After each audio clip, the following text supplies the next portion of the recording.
John was on a mission to find his family's lost heirloom. After rescuing a dog on the verge of drowning, he uncovers far more than just the family heirloom.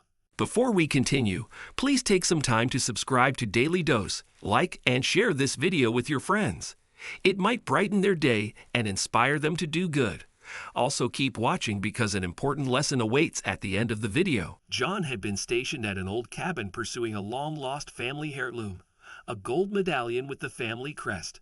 He would spend days working online, then his evenings studying antiques on various specialized sites in hopes of coming across the medallion.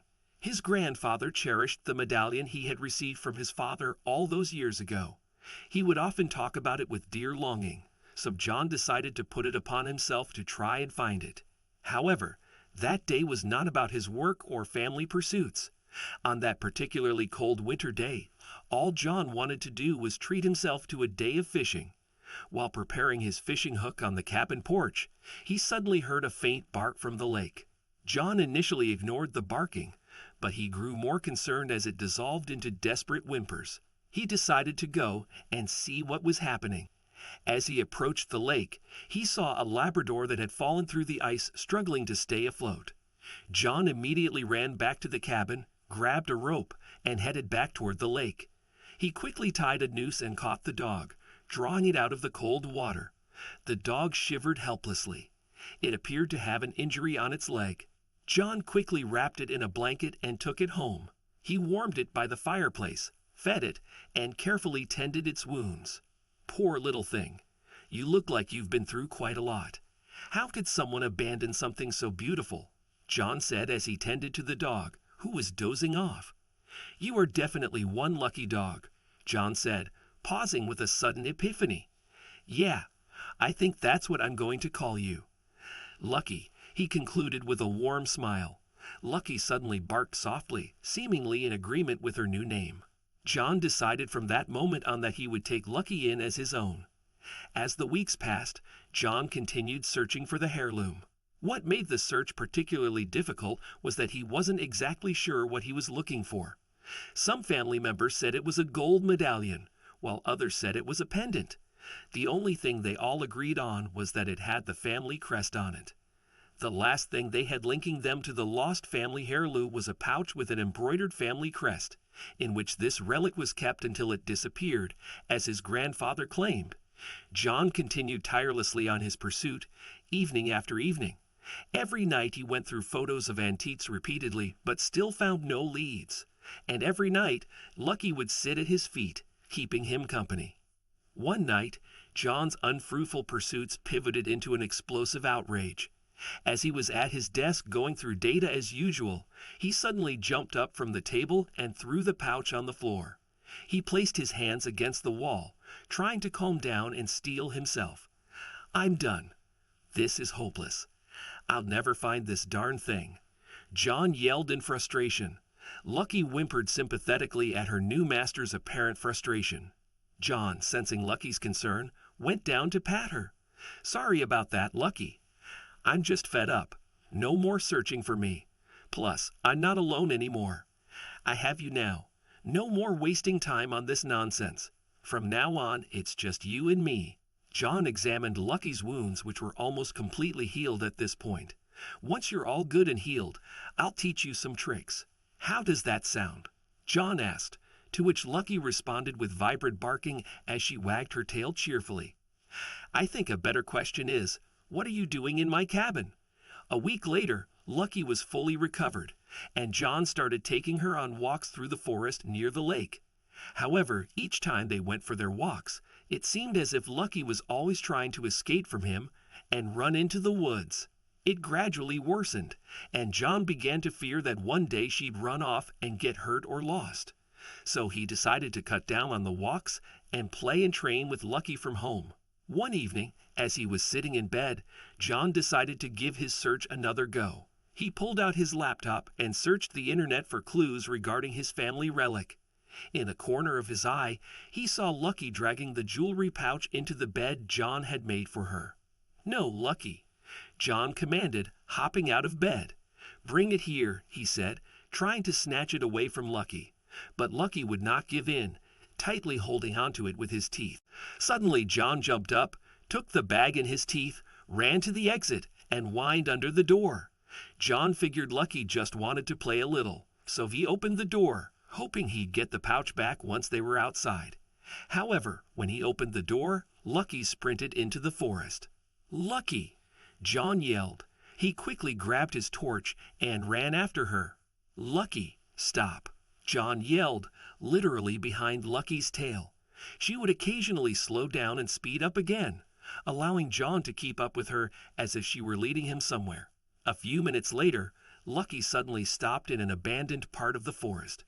John stopped beside her and bent down, panting and scolding Lucky for running away. But when John caught his breath, he saw an old cabin before him. Lucky entered the cabin through the door, which was slightly open. "No, Lucky, come back," John whispered, fearing the house's inhabitants may think they were trying to steal something. But judging from the cabin's remoteness, John figured it was most likely abandoned. The closer they got to the cabin, the more John recognized it and the more bewildered the whole situation left him. He didn't understand what was happening. He knew the forest like the back of his hand and had passed by this cabin many times, but never paid any attention to it. Why did Lucky bring him here? Overwhelmed by curiosity and going against his better judgment, John followed Lucky inside. Lucky circled around the cabin, sniffing at each nook and cranny. She suddenly stopped near the fireplace, placing the bag next to her. "All right, that's enough, Lucky. Let's get out of here before we get in trouble," John said softly, trying to tug Lucky towards the door. But Lucky would not give in. She was in pursuit of something. Lucky started digging at the ashes in the fireplace. A minute later, she pulled a shiny object out with her teeth and placed it near John's feet. It was a gold locket with an intricate design engraved on the front.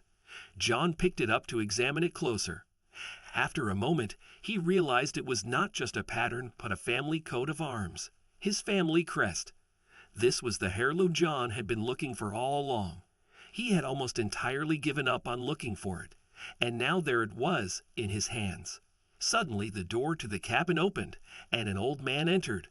"Charlie, I've been looking everywhere for you," said the old man, turning to the dog. "Charlie, do you know her?" John asked. "Do I know her? I think a better question is, what are you doing in my cabin?" the man asked, grabbing the axe by the door. "I'm sorry she led me here. She was very insistent. I mean no harm," John said, holding his hands up in the air cautiously. "Yes, she can be quite persistent," the man said. "I found her in the lake. She almost drowned." "Oh, well, thank you. I picked her up myself as a puppy from a nearby track," the man explained, slowly putting the axe down. "And you called her Charlie? You know she's a female, right?" John said with a chuckle, also lowering his hands. "She became my best friend, so I named her after my childhood friend, someone I haven't seen in a very long time," the old man said with a sad, nostalgic glare. "Where did you get this?" John said, handing him the locket. "My family has been looking for this locket for many years," John added. The man's face suddenly turned pale. He looked confused and angry. John began to fear for the worst, but then John saw a tear run down his cheek as he sat down on the floor, defeated. "My parents left that locket to my younger brother, Charlie, when they died. They left me nothing. I got so mad I stole it from him. After a while, I was deployed for service in the army. When I came back, I had no intention of reuniting with my brother, so I came to live here in this cabin, hoping I could sell the locket for a little cash and start my life anew," the man explained in tears. "But I was told it had no value, so this cabin became my new home, and I've lived here as a hermit ever since. I couldn't bring myself to go back to my brother and apologize for what I did. My shame has followed me ever since," the man confessed. "I recently tried burning it in the fireplace, but it remained unharmed," the man concluded. "Your brother's name is Charlie?" John asked in awe. "Yes," the man said. "That's my grandfather's name. He has been looking for this locket for years," John said, approaching the man. "You're Charlie's grandson?" the man said, getting up to get a better look at John. "Yes, I see it now," the man said with a comforting smile. Charlie brought us together," he concluded, giving John a warm hug as he cried. "I think it's time you and your brother reunite," John said softly. "Yes, I think it is," the man said, nodding in agreement. John was in sheer disbelief. He realized that he had found the family heirloom and discovered a family secret. He had no idea that his grandfather had a lost brother. That same evening, John went to his grandfather to show him what he had found. The old man could not hold back his tears when he saw the locket. He was amazed at how the dog could find in a few days what their entire family had been looking for decades. He opened the locket to reveal its true value.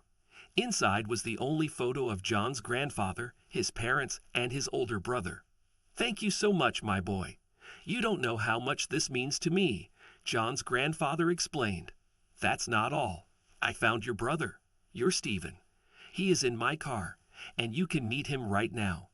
John's grandfather couldn't believe what he had heard. He hesitantly nodded in agreement. John and his grandfather walked out of his small lakeside home to find Charlie's brother, Stephen, simultaneously exiting the car. Charlie approached them with tears in his eyes. John stood back with Lucky at his side as he watched his grandfather and his brother embrace in an emotional hug filled with tears from lost years. "I'm so sorry, Charlie," Stephen cried. "I know. It's okay now. We're finally together, brother," Charlie said, weeping bitterly. Charlie and Stephen had a long night together. They drank coffee, reminisced about the old days, and caught up on all the major events they had missed in each other's lives. John took pictures of their night together and was extremely overjoyed for his grandfather. John's grandfather and Stephen agreed that Stephen would leave the cabin and move in with him the next day to make up for the lost time. But in the morning, John, who was supposed to take Stephen with his belongings to his grandfather, found that the old man had died in his cabin. His grandfather was heartbroken, but he was grateful for the moment he had been given with his long-lost brother and best friend. John added the picture of the brothers together in their old age to the locket, and it only upped its value as far as their family was concerned.